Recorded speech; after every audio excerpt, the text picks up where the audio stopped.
All right, I tried to make that short so that Lynn Sweet would get her last question in. Thank you, Mr. President. Recently, Professor Henry Louis Gates Jr. was arrested at his home in Cambridge. What does that incident say to you, and what does it say about race relations in America? Well, I should say at the outset that Skip Gates is a friend, so I may be a little biased here. I don't know all the facts. What's been reported, though, is that the guy forgot his keys, jimmied his way to get into the house. There was a report called into the police station that there might be a burglary taking place. So far, so good, right? I mean, if I was trying to jigger into, well, I guess this is my house now, so it probably wouldn't happen. But let's say my old house in Chicago. Here I'd get shot.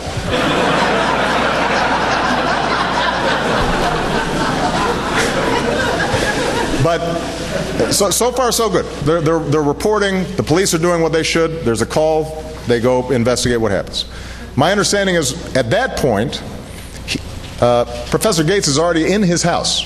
The police officer comes in.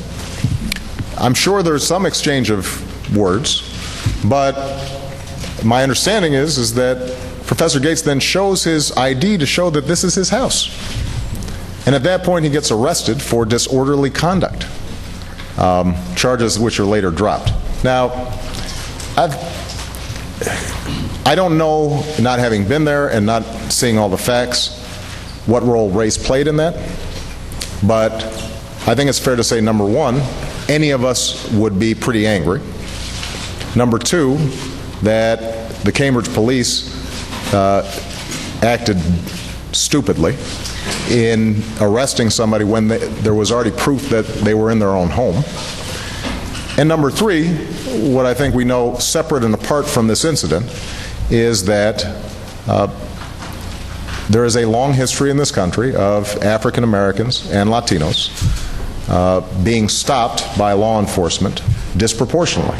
And that's just a fact. As you know, Lynn, when I was in the state legislature in Illinois, we worked on a racial profiling bill because there was indisputable evidence that blacks and Hispanics were being stopped disproportionately. And that is a sign, an example of how, race remains a factor in the society. That doesn't lessen the incredible progress that has been made. I am standing here as testimony to the progress that's been made.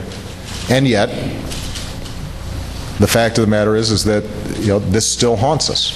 And even when there are honest misunderstandings, the fact that blacks and Hispanics are picked up more frequently and oftentimes for no cause casts suspicion even when there is good cause.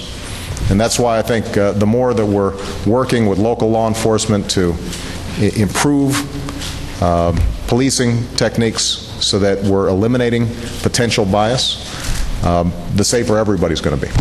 All right? Thank you, everybody.